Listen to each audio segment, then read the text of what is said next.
Welcome to Anand Parmar classes. बेटा आप लोगों को मैंने हिंदी में बहुत सारे वीडियो डाल चुका हूं, तो जेल प्रहरी की तैयारी मेरे हिसाब से तो आप लोगों की अच्छी ही चल रही होगी। लगे रहना है, सिलेक्शन जरूर मिलेगा, है ना। इसके पहले बेटा हिंदी में मैं आप लोगों को रस पढ़ा चुका हूं और छंद भी पढ़ा चुका हूं। रिस्पांस बहुत अच्छा आया है। और छंद बेटा मैंने पूरा डीप में पढ़ाया आप लोगों को, तो पूरा उससे पढ़ लेना, उसके बाद किसी भी किताब से प्रश्न लगा लेना। आज बात करते हैं बेटा अलंकार की, ठीक है। अपन बात किसकी करेंगे? अलंकार की, कि अलंकार क्या होते हैं, कितने प्रकार के होते हैं और कौन कौन से अलंकार होते हैं, ठीक है। सबसे पहले तो अलंकार देखिए होता क्या है। ऐसा बोलते हैं कि काव्य की शोभा बढ़ाने वाले शब्दों को क्या कहते हैं बेटा? तो अलंकार कहते हैं। यहां लिख देता हूं मैं कि काव्य की शोभा बढ़ाने वाले शब्द, ठीक है। तो काव्य की शोभा बढ़ाने वाले शब्दों को क्या बोलते हैं बेटा? तो अलंकार बोलते हैं। अलंकार कितने प्रकार के होते हैं? तो मुख्यतः अलंकार बेटा कितने प्रकार के होते हैं? 3 प्रकार के होते हैं, ठीक है। कितने प्रकार के? 3। सबसे पहला होता है बेटा शब्दालंकार, दूसरा होता है बेटा अर्थालंकार और तीसरा होता है उभयालंकार, ठीक है, उभयालंकार। अब आप लोगों को संधि विच्छेद करना याद होगा, मैंने आप लोगों को संधि पढ़ा चुका हूं। शब्दालंकार मतलब शब्द प्लस अलंकार, अर्थालंकार मतलब अर्थ प्लस अलंकार और उभयालंकार मतलब उभय प्लस अलंकार। उभय का मतलब होता है बेटा 2, ठीक है। उभय का मतलब क्या होता है? 2। अर्थालंकार में बेटा अर्थ होता है और शब्दालंकार में बेटा शब्द प्रकट होता है, ठीक है। तो बेटा जहां से काव्य की शोभा बढ़े, किसके द्वारा? शब्द के द्वारा, उसको बोलते हैं शब्दालंकार। अगर अर्थ के द्वारा काव्य की शोभा सुशोभित हो रही है तो उसको बोलते हैं बेटा अर्थालंकार। और अगर अर्थ और शब्द दोनों मिलकर किसी काव्य को शोभित कर रहे हैं तो उसको क्या बोलते हैं बेटा? उभयालंकार, ठीक है। तो सबसे पहले आज स्टार्ट क्या करते हैं बेटा? शब्दालंकार। चलिए बने रहिए। देखिए बेटा बात करते हैं कि शब्दालंकार कितने प्रकार के होते हैं और होते कौन कौन से हैं। तो सबसे पहला हेडिंग ही हमारा कौन सा रहेगा बेटा? शब्दालंकार, ठीक है। जहां पर शब्द के द्वारा चमत्कार उत्पन्न होता है या शब्द के द्वारा बेटा काव्य को सुशोभित किया जाता है, उसको क्या बोलते हैं? शब्दालंकार। शब्दालंकार के कुछ प्रकार हैं, देखिए बेटा। सबसे पहला शब्दालंकार का है बेटा अनुप्रास, ठीक है, और अलंकार, ठीक है, अनुप्रास अलंकार। दूसरा बेटा यमक अलंकार, यमक अलंकार। तीसरा कौन सा बेटा? तो तीसरा है श्लेष अलंकार, श्लेष अलंकार। चौथा कौन सा बेटा? तो चौथा है वक्रोक्ति अलंकार। और पांचवा है बेटा वीप्सा अलंकार, ठीक है। कौन सा? वीप्सा अलंकार। और भी 2 तरीके के होते हैं बेटा, परंतु वो हम लोगों को पढ़ना नहीं है, परीक्षा में नहीं आते हैं, ठीक है। चलिए बात करते हैं। एक होता है बेटा पुनरोक्ति प्रकाश, तो वो बिल्कुल हमें नहीं पढ़ना है, एग्जाम में कभी आता नहीं है, ठीक है। एक बार लिख देता हूं मैं कि एक होता है बेटा पुनरुक्ति प्रकाश, ठीक है। एक क्या होता है? पुनरुक्ति प्रकाश, ठीक है। तो देखिए बात करते हैं, अनुप्रास, यमक, श्लेष, वक्रोक्ति, वीप्सा और पुनरुक्ति प्रकाश। बिल्कुल ये नहीं पढ़ना है, इन 5 से प्रश्न आते हैं। कौन कौन से?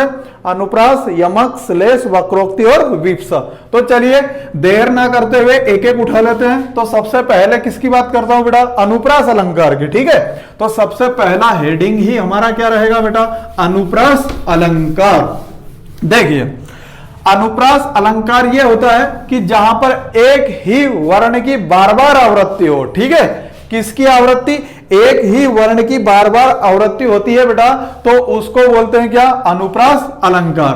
तो देखिए यहां पे मैं लिख देता हूं एक वर्ण की बार बार आवृत्ति। अगर बेटा एक ही वर्ण की बार बार आवृत्ति होगी तो उसे कौन सा अलंकार बोलते हैं? अनुप्रास अलंकार। अनुप्रास अलंकार को कितने भागों में बांटा गया है? तो 5 प्रकार के भागों में बांटा गया है, या अनुप्रास अलंकार 5 प्रकार के होते हैं।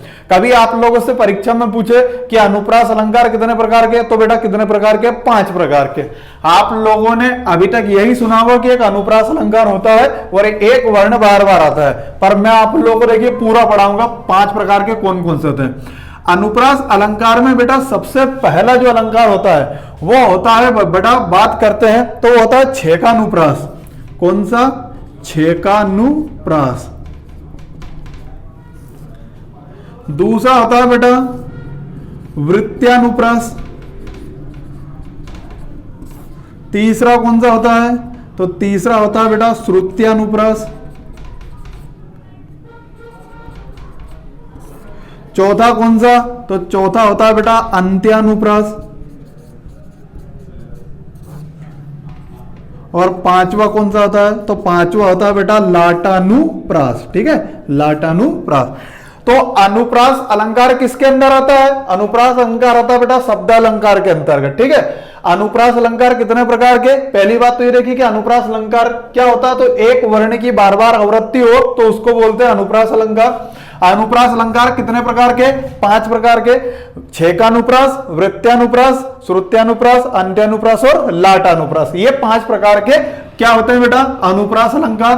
तो सबसे पहले किसको उठाते हैं बेटा? छेकानुप्रास को। ठीक है, कि छेकानुप्रास होता क्या है, तो देखिए छेकानुप्रास को बोलते हैं बेटा कि जहां पर एक वर्ण की एक बार आवृत्ति होती है। ठीक है, एक बार आवृत्ति होती है। ठीक है, आवृत्ति होती है।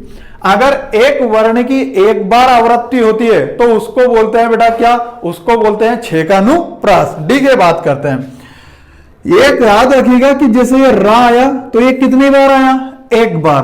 पर अब देखिए ये रा और ये रा, अब रा कितनी बार आया बेटा? तो 2 बार। आवृत्ति कितनी बार हुई है? तो आवृत्ति एक बार हुई है ना।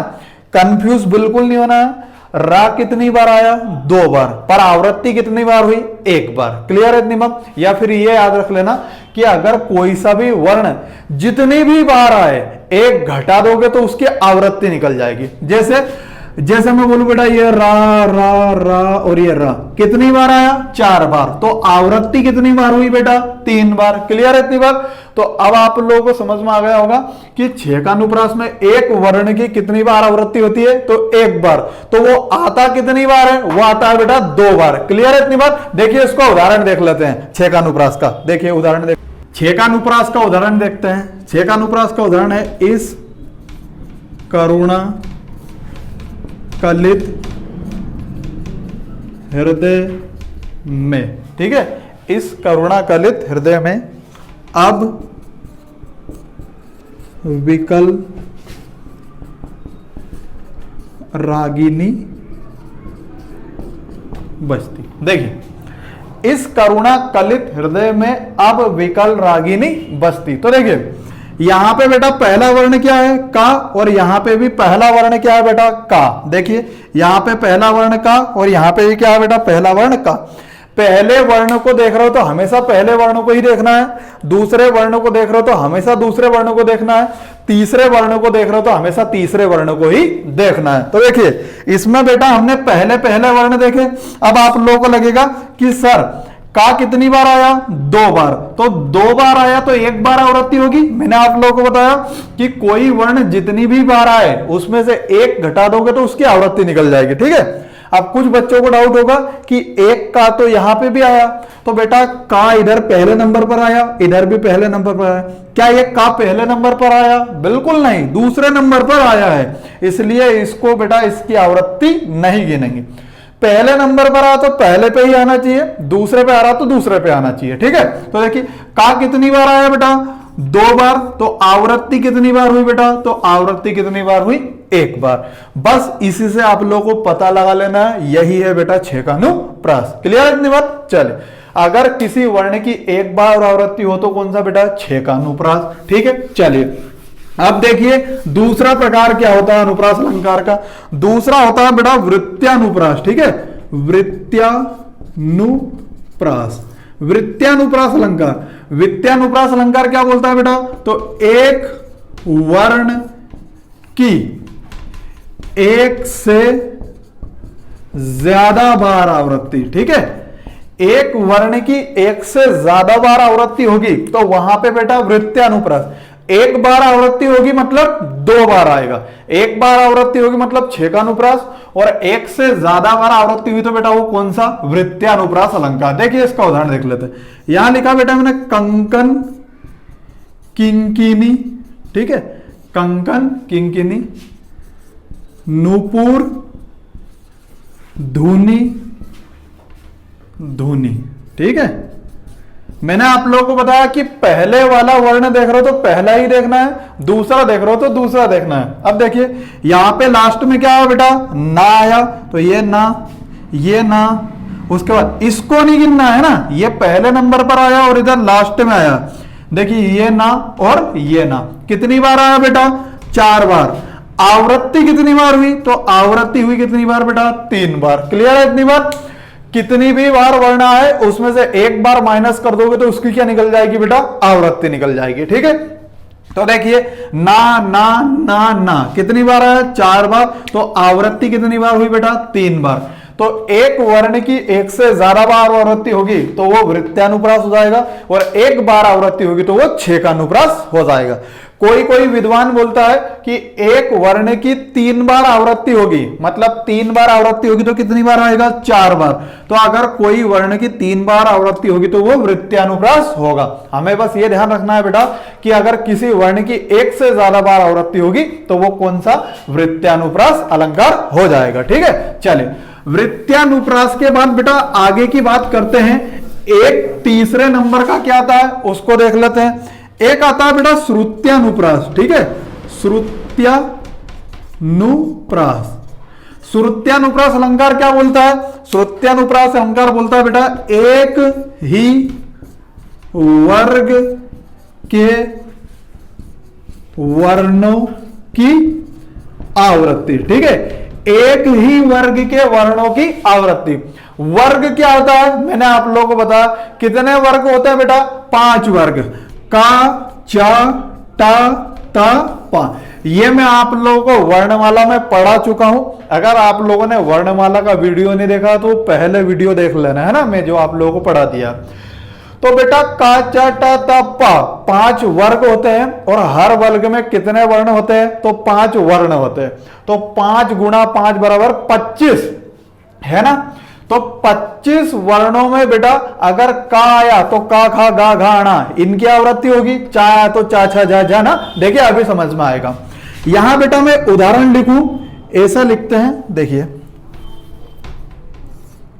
ठोके डमरू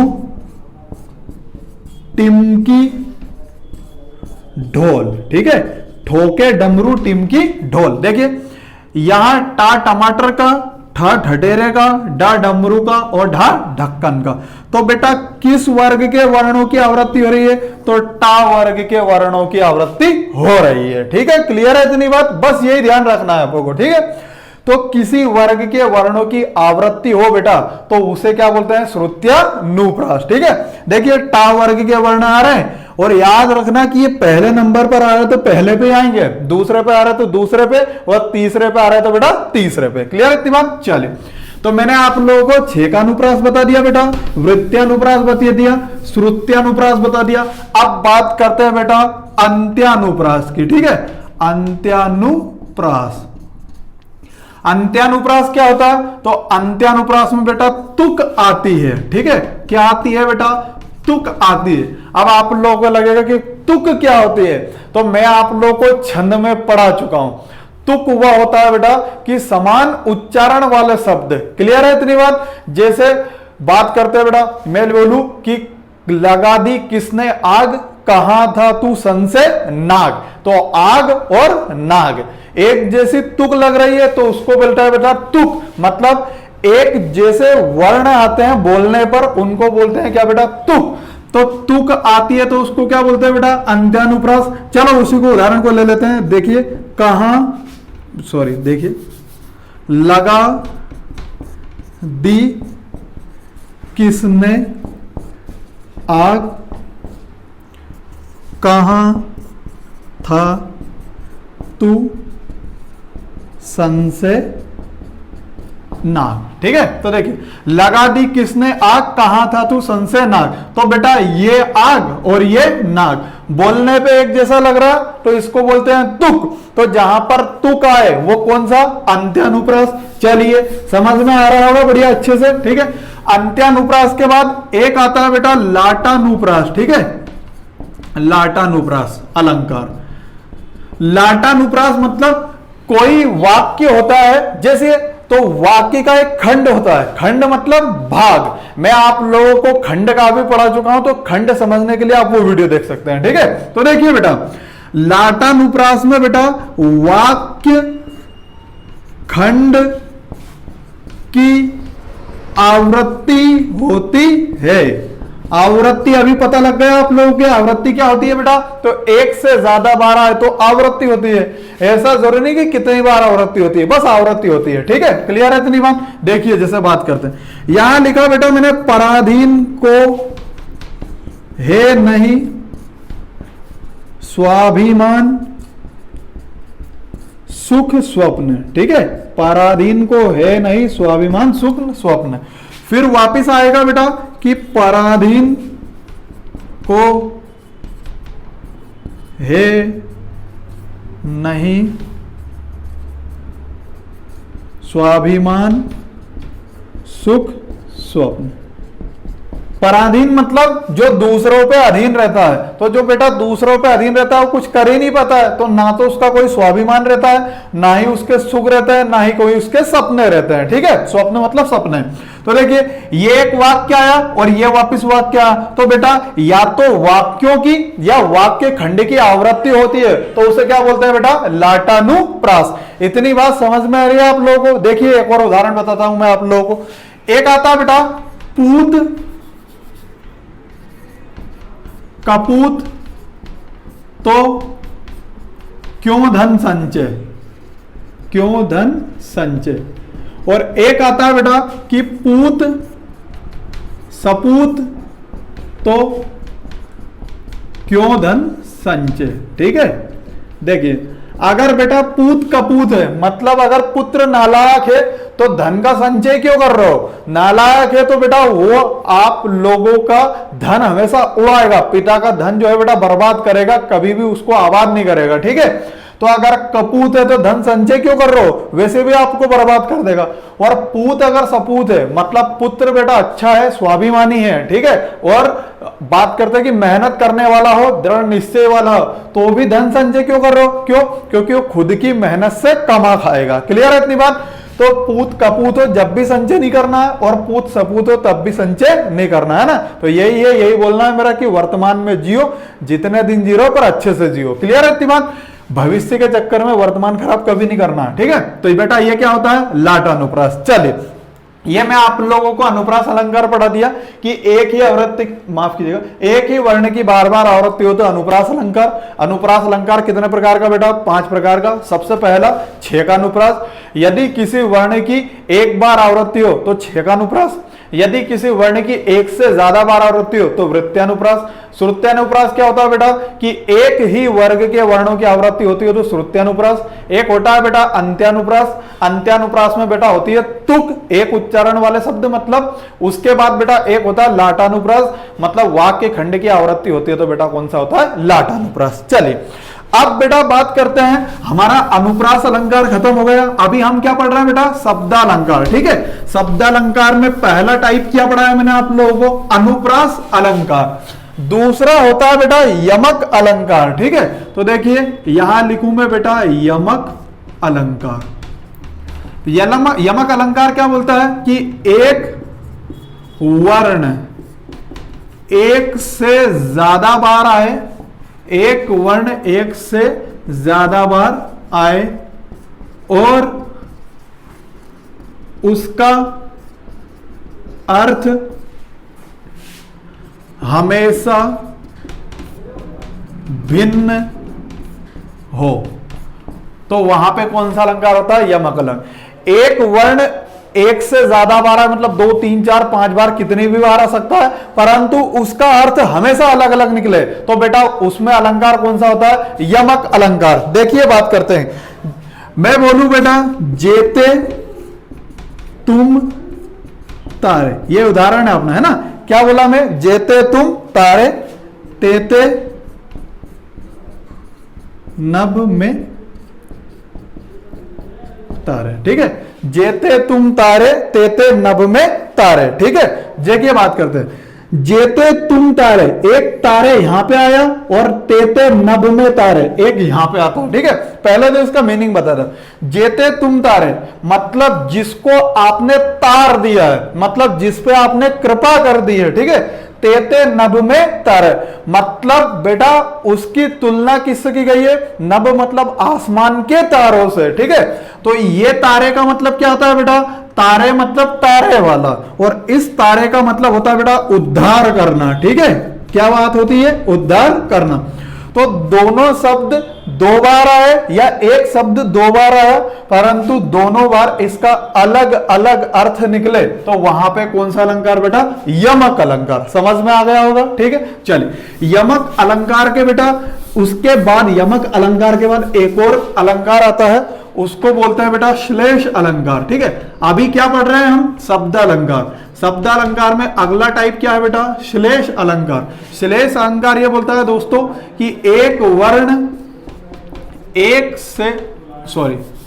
एक वर्ण एक ही बार आए,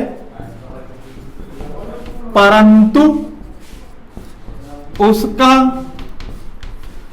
अर्थ हमेशा अलग अलग हो, ठीक है। या हमेशा अलग अलग हो। क्या बोल रहा कि एक वर्ण एक ही बार आएगा परंतु उसका अर्थ हमेशा अलग अलग निकलेगा, तो वो कौन सा अलंकार बेटा, श्लेष अलंकार। देखिए कैसे मैं लिखूं यहां पे बेटा उदाहरण की, मंगत को देख पट देत बार बार। मंगत मतलब भिखारी, ठीक है। मंगत का मतलब क्या होता है बेटा, भिखारी, ठीक है। तो भिखारी अपने घर आता है, तो दोस्तों जो घर वाले रहते हैं, घर वाले सदस्य रहते हैं, वो दो काम करते हैं, या तो उसको रोटी दे देते हैं, कपड़े वगैरह कुछ दे देते हैं, जरूरी सामान, या फिर कुछ क्या क्या करते हैं बेटा, दरवाजा लगा लेते हैं कि है लो भिखारी आ गया पैसे लेने, बार बार इसका यही काम, तो दरवाजा लगा लेते हैं, ठीक है। तो ये जो पट है ना बेटा, इसके दो ही अर्थ हैं। एक है बेटा पट मतलब दरवाजा, और एक पट मतलब क्या होता है बेटा, वस्त्र। क्लियर है इतनी बात। तो भिखारी को देखकर बार बार या तो दरवाजा बंद कर लेंगे या उसको क्या दे देंगे, वस्त्र। तो मंगत को देख पट देत बार बार, तो पट का मतलब एक होता है बेटा दरवाजा और एक क्या होता है, वस्त्र। क्लियर है इतनी बात। तो ये पट के दो अर्थ निकले, एक ही शब्द एक बार आए परंतु उसके अर्थ अलग अलग निकले। ऐसा जरूरी नहीं है कि उसके दो ही अर्थ निकले, दो से ज्यादा भी निकल सकते हैं, ठीक है। तो वो अलंकार कौन सा होगा, श्लेष अलंकार। देखिए एक और उदाहरण बता देता हूं मैं आप लोगों को। मैंने लिखा बेटा रात कली एक ख्वाब में आई और गले का हार हुई, ठीक है, और गले का हार हुई, ठीक है। देखिए रात कली एक ख्वाब में आई और गले का क्या हुई बेटा, हार हुई। ये जो कली है ना, इस कली का एक मतलब तो होता है बेटा फूल, और एक मतलब आप लोग समझ ही चुके हो, है ना, जो अपनी प्रिय रहती है, ठीक। और माफ कीजिएगा, रात कली एक ख्वाब में आई, गले का क्या हुई बेटा, हार हुई, ठीक है। तो एक हार का मतलब तो वो बेटा जैसे हारना, ठीक है, और एक हार मतलब फूल वाली माला, ठीक है। तो उस हार का मतलब क्या हो जाएगा बेटा, माला। तो देखिए अब आप लोगों को कंफ्यूज होगा कि सर आपने बोला कि एक शब्द एक ही बार आएगा, तो ये देखो ये कली अलग है और हार अलग है, ठीक है। दोनों के अर्थ अलग अलग निकल रहे हैं, परंतु कली डबल से कहीं आया क्या, नहीं आया। तो एक शब्द एक ही बार आएगा परंतु उसके अर्थ अलग अलग निकलेंगे। तो कली के यहां पे दो अर्थ निकल रहे हैं और हार के दो अर्थ निकल रहे हैं। तो एक शब्द एक ही बार आएगा परंतु उसके अर्थ अलग अलग निकले बेटा, तो वो अलंकार कौन सा होगा, वो अलंकार होगा श्लेष अलंकार। समझ में आ गया होगा, ठीक है। चलिए बात करते हैं, एक और आता है बेटा, वो कौन सा होता है, तो वो होता है बेटा वक्रोक्ति, ठीक है। देखिए कौन सा अलंकार? तो वो होता है बेटा वक्रोक्ति अलंकार। ठीक है, वक्रोक्ति अलंकार। वक्रोक्ति अलंकार क्या कहता है? तो बेटा ये बोलता है कि वक्र रूप धारण कर लिया जाता है। ठीक है, वक्र रूप धारण कर लिया जाता है, मतलब क्या हुआ इसका कि कहा कुछ जाता है, कहा कुछ जाता है और समझ कुछ लिया जाता है, या समझ कुछ और लिया जाता है। वो देखिए, इसको समझाता हूं। वक्रोक्ति अलंकार मतलब वक्र रूप धारण कर लिया जाता है, मतलब अपन कह कुछ और रहे हैं सामने वाले से और वो कुछ और समझ रहा है। ठीक है, मतलब जो हम चीज समझाने की कोशिश कर रहे हैं वो नहीं समझ रहा है, वो दूसरी चीज समझ रहा है। ठीक है, तो वो अलंकार कौन सा हो जाएगा बेटा? वक्रोक्ति अलंकार। देखिए अभी समझ में आएगा। उदाहरण है बेटा, को तुम हो इत आए कहां, घनश्याम हो तो कितहु बरसो। ठीक है, को तुम हो इत आए कहां, घनश्याम हो तो कितहु बरसो। पहले तो इसका मीनिंग बता देता हूं। को तुम हो मतलब तुम कौन हो, इत आए कहां मतलब यहां क्यों आए हो या कहां आए हो। ठीक है, घनश्याम हो तो, घनश्याम का मीनिंग बाद में बताऊं, घनश्याम हो तो कितहु बरसो मतलब आप घनश्याम हो तो कहीं भी बरस जाओ। ठीक है, तो यहां घनश्याम जो है बेटा, इस घनश्याम के दो मीनिंग निकल रहे हैं। अब आप लोगों को लगा कि सर दो मीनिंग निकल रहे हैं तो ये तो श्लेष अलंकार होगा, पर बेटा यहां पे कहा कुछ और गया है और समझ कुछ और लिया गया है।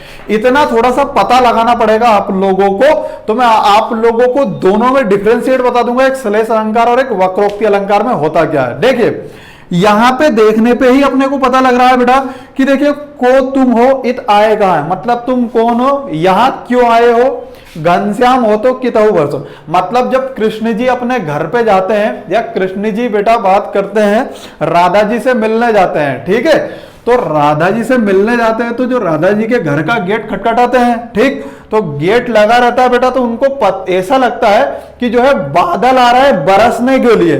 तो यहां पे घनश्याम मतलब बेटा श्री कृष्ण जी की बात हो रही है। किनकी? श्री कृष्ण जी की बात हो रही है। पर राधा जी ने क्या समझ लिया बेटा? राधा जी ने घनश्याम मतलब उसको क्या समझ लिया बेटा? बादल समझ लिया। मतलब कहा कुछ और गया है और समझ कुछ और लिया गया। मतलब जब कृष्ण जी राधा जी के घर आए तो कृष्ण जी ने बोला कि मैं घनश्याम हूं, दरवाजा खोलो, तो उन्हें लगा कि घनश्याम मतलब मेरे श्री कृष्ण जी नहीं है, कौन है बेटा? बादल आ गए हैं, बादल बरस रहे हैं। तो उन्होंने बोला कि घनश्याम हो तो कहीं भी बरसो मतलब बादल है तो आप कहीं पे भी बरस जाओ। क्लियर है बात? चलिए ये समझ में आ गया होगा। वक्रोक्ति के बाद बेटा एक और आता है वीप्सा अलंकार। ठीक है, उसको देख लेते हैं। देखिए ये देखिए वीप्सा अलंकार। वीप्सा अलंकार मतलब बेटा घृणा या वैराग्य का भाव होता है। ठीक है, घृणा या वैराग्य या फिर आदर सत्कार का भाव होता है। ठीक है, आदर सत्कार का भाव। देखिए अगर किसी अलंकार में या किसी वर्ण में शब्दों में घृणा मतलब दुश्मनी वाला, वैराग्य मतलब भी दुश्मनी वाला और आदर सत्कार मतलब मेहमान नवाजी करना। ठीक है, तो किसी जगह पर बेटा घृणा वैराग्य आदर सत्कार का भाव हो तो वहां पे बेटा कौन सा अलंकार हो जाएगा? वीप्सा अलंकार। ठीक है, तो देखिए इसके मैं कुछ शब्द बता देता हूं। जैसे आएगा बेटा हाय हाय, ठीक है, हाय हाय। एक आता है बेटा छी छी। ठीक है, ऐसा बोलते हैं ना कि हाय हाय, ये हाय तुमने क्या कर दिया। ठीक है, तो बेटा ये घृणा या वैराग्य मतलब विस्मयादि बोधक चिन्ह आते हैं, तो विस्मयादि बोधक चिन्ह आ जाएगा तो बेटा कौन सा अलंकार हो जाएगा? वीप्सा अलंकार। कैसे? घृणा या वैराग्य का भाव होगा। ठीक है, तो वहां पे ऐसा ही लगेगा, मतलब अपन जोर देके बोलेंगे और जोर देके कोई बात बोली गई है तो वो कौन सा अलंकार होगा? वीप्सा अलंकार। ठीक है, एक आता है बेटा आदर सत्कार। तो आदर सत्कार का उदाहरण बताता हूं, देखिए मैं आप लोगों को। देखिए जो घृणा और वैराग्य मतलब हाय हाय छी छी ऐसे शब्द आ गए बेटा, तो वो क्या होता है? घृणा वैराग्य। आदर सत्कार का बता देता हूं। देखिए जैसे मीरा जी बोलती है कि मेरे तो श्री कृष्ण, ठीक है। तो देखिए बेटा बहुत आदर सत्कार के साथ बोल रहे हैं, तो आदर सत्कार के साथ अगर कोई बात बोली गई तो वहां पे बात करते हैं बेटा कौन सा अलंकार, तो विप्सा अलंकार, ठीक है। इसका एक और उदाहरण बनाते हैं। देखिए यहां पे बोलते हैं हा हा, देखो विस्मयादि बोधक चिन्ह आ गया। 100% परीक्षा में बेटा विस्मयादि बोधक चिन्ह ही आएगा, और अगर विस्मयादि बोधक चिन्ह आ गया तो आंख बंद करके कौन सा लगा देना है, विप्सा अलंकार लगा देना, ठीक है। तो देखिए हा हा, इन्हें रोकन ना, ठीक है, इन्हें रोकन ना, या इन्हें रोकन ना टोक लगाओ तुम, ठीक है। देखिए इन्हें रोकना मतलब इन्हें रोको मत और ना ही कोई टक लगाओ, मतलब इन्हें जाने दो, ठीक है। आदर सत्कार के साथ बोल रहे हैं कि इन्हें मत रोको, इन्हें आप जाने दो, ठीक है। तो देखिए आदर सत्कार करेंगे जब भी तो बोलेंगे कि भैया रोको मत, जान दो, ठीक है। अगर बात करते बेटा आदर सत्कार नहीं करेंगे तो घर से बाहर भगा देंगे, भग जाए यहां से, नजरों के सामने से दूर हो जाए। तो यहाँ पे आदर सत्कार हो रहा है, मेहमान नवाजी हो रही। तो आदर सत्कार के साथ कोई बात बोली जाए तो वहां पे अलंकार कौन सा होता है बेटा, विप्सा अलंकार।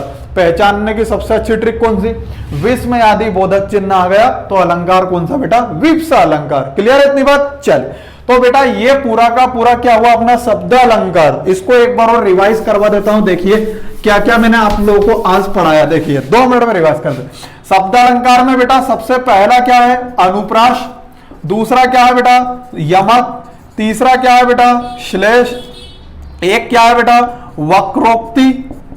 और एक पांचवा क्या है बेटा, विप्सा, ठीक है। और भी होता है पुनरुक्ति, प्रकाश भी, पर वो अपने को नहीं पढ़ना है, परीक्षा में नहीं आता, ठीक है। देखिए ये 5 प्रकार, अनुप्रास, यमक, श्लेष, वक्रोक्ति और विप्सा। अनुप्रास अलंकार मतलब जहां एक ही वर्ण की बार बार आवृत्ति हो, अनुप्रास अलंकार। अनुप्रास अलंकार कितने प्रकार का, 5 प्रकार का। 6 का अनुप्रास, 6 का अनुप्रास में किसी वर्ण की एक बार आवृत्ति होती है। एक बार मतलब आवृत्ति तो 2 बार वर्ण आएगा, ठीक है। उसके बाद बेटा 6 का अनुप्रास के बाद एक होता है वृत्त्यानुप्रास। यदि किसी वर्ण की एक से ज्यादा बार आवृत्ति होती है तो वृत्त्यानुप्रास। श्रुत्यानुप्रास क्या बोलता है बेटा, एक ही वर्ग के वर्णों की आवृत्ति होती है तो श्रुत्यानुप्रास। देखिए एक बार लिख देता हूं, कंफ्यूज बिल्कुल नहीं होता। अनुप्रास बेटा 5 तरीके का, कौन कौन से, एक होता है बेटा 6 का अनुप्रास, 6 का अनुप्रास। एक कौन सा होता है बेटा, तो एक होता है वृत्त्यानुप्रास, वृत्त्यानुप्रास। तीसरा कौन सा होता है बेटा, श्रुत्यानुप्रास। ये मैं आप लोगों को सब पढ़ा चुका हूं, रिवाइज करवा रहा हूं, है ना। एक होता है बेटा कौन सा, एक होता है बेटा अंत्यानुप्रास, अंत्यानुप्रास। और पांचवा क्या होता है, तो पांचवा होता है बेटा लाटानुप्रास। ये 5 तरीके के अनुप्रास अलंकार होते हैं। 6 का अनुप्रास मतलब किसी वर्ण की एक बार आवृत्ति होती हो, एक से ज्यादा बार आवृत्ति होगी तो वृत्त्यानुप्रास। श्रुत्यानुप्रास मतलब एक ही वर्ग के वर्णों की बार बार आवृत्ति होती हो। अंत्यानुप्रास मतलब तुक वाले शब्द आते हैं। और लाटानुप्रास मतलब वाक्य या वाक्य खंड की आवृत्ति होती है। यमक अलंकार में बेटा एक वर्ण जो है एक से ज्यादा बार आता है, ठीक है, परंतु हमेशा उसके अर्थ अलग अलग निकलते हैं। कंफ्यूज नहीं होना इन दोनों में। यमक अलंकार में एक वर्ण एक से ज्यादा बार आता है और हमेशा उसके अर्थ क्या निकलेंगे बेटा, अलग अलग निकलेंगे। परंतु श्लेष में बेटा एक वर्ण कितनी बार आता है, एक ही बार आता है और उसके भी हमेशा अलग अलग अर्थ निकलेंगे। देखिए एक बार कोई वर्ण आए तो श्लेष, अगर एक से ज्यादा बार कोई वर्ण आए तो बेटा वो कौन सा होगा, यमक अलंकार। वक्रोक्ति मतलब बेटा वक्रोक्ति में कहा कुछ और लिया जाता है, माफ कीजिएगा, कहा कुछ और जाता है और समझ कुछ और लिया जाता है, वक्रोक्ति। विप्सा मतलब बेटा घृणा, एक वैराग्य और एक बेटा आदर सत्कार, ये ऐसे भाव प्रकट हो तो कौन सा अलंकार बेटा, विप्सा अलंकार होता है, ठीक है। तो ये पांचों मैंने आप लोगों को शब्द अलंकार में पढ़ा है। ये शब्द अलंकार बेटा आज अपना खत्म हो गया। कल जो पढ़ेंगे वो आता है बेटा, अपन पढ़ेंगे अर्थालंकार और कल ही अपन खत्म कर देंगे बेटा उभयालंकार को, है ना। ये आप लोगों को अच्छे से समझ में आया होगा, बहुत डीप में पढ़ाया है, तो बढ़िया पढ़ते रहिए। पूरा हिंदी आप लोगों का खत्म करवाएंगे हम। लगभग हिंदी बेटा मेन चैप्टर मैंने आप लोगों को पूरे पढ़ा दिए हैं। वर्णमाला, संधि, समास, उसके बाद रस, छंद, अलंकार चल ही रहा है। उसके बाद बेटा आप लोगों को और भी मैंने सारी की सारी काव्य पढ़ा दिया है, हिंदी भाषा का विकास पढ़ा दिया है, और ये सारी की सारी चीज मैंने आप लोगों को पढ़ा दी है। तो मेन चीज यही है। इसके बाद अपना संज्ञा, सर्वनाम, विशेषण, क्रिया, क्रिया विशेषण और उपसर्ग और प्रत्यय बचा है। तो लगभग 6 से 7 वीडियो में अपनी पूरी हिंदी खत्म हो जाएगी। इनके हिंदी खत्म होने के बाद बेटा आप लोग इसको पढ़ लेना अच्छे से, 1-2 बार, जितने भी बार आप लोगों को पढ़ने का मन हो, और हर परीक्षा में काम आएगा। एक बार पढ़ लिया तो जिंदगी भर की टेंशन खत्म। जेल प्रहरी, एमपीएसआई, सबके लिए आप लोगों को काम आएगा। ठीक है, चलिए अब आप लोगों से विदा लेते हैं। अगर वीडियो अच्छा लगे तो लाइक और सब्सक्राइब कीजिए, और हाँ, दोस्तों के साथ शेयर करना ना भूलें। ठीक है, थैंक यू।